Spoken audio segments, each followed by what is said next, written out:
My name is Jake England, and I'm an alumni with the South Haven Boys and Girls Club. I started attending the club in the early 90s when I was probably in first grade. I went to Kid Stop during the school year, and then in the summer months, I would go to Kid Stop at the Boys and Girls Club in South Haven. The meaning of the Boys and Girls Club to me has changed over the years. When I was a kid, it was a place that was fun. It was something that I looked forward to going to every single day. It was a place that I felt safe to go to, and an environment that had people I looked up to. The adults there were people I could count on.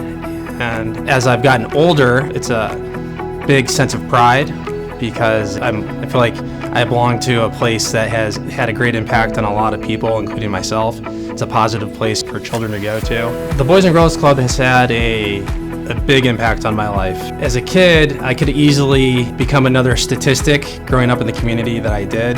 Grew up in, my mom was a single mom. She worked a ton. My father wasn't around. So I could have been in the streets, or I could have been surrounded by a community of successful people kind of leading me and pushing me into the right direction. If there's a place that needs a Boys and Girls Club, it's South Haven, because the community that it serves, it really does depend on it. Those kids, specifically in that community, there's a lot of broken homes, and the community doesn't have a lot. And that club is the linchpin that brings the community together. When I worked there when I was in high school, you would see kids that they lived there. I was one of those kids when I was younger, when I was a member, but if you don't have that avenue or a place like that to go to, where do you go to? You're just running around in the streets, getting into trouble, and because of the club, they have a place to go and they can do positive things. I think to the single mom, the single father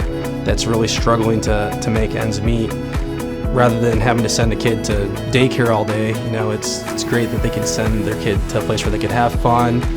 They have a sense of community, and they have a place where they can make something out of themselves and do positive things with their lives. So I think it's imperative for the community. I had this chip on my shoulder, and I knew that I wanted to make something out of my life, and I definitely never could have done it by myself. It was, when I look at where I came from, there was always someone there at every single moment that helped push me to the next step. And I think, in the early beginnings, that was definitely the Boys and Girls Club.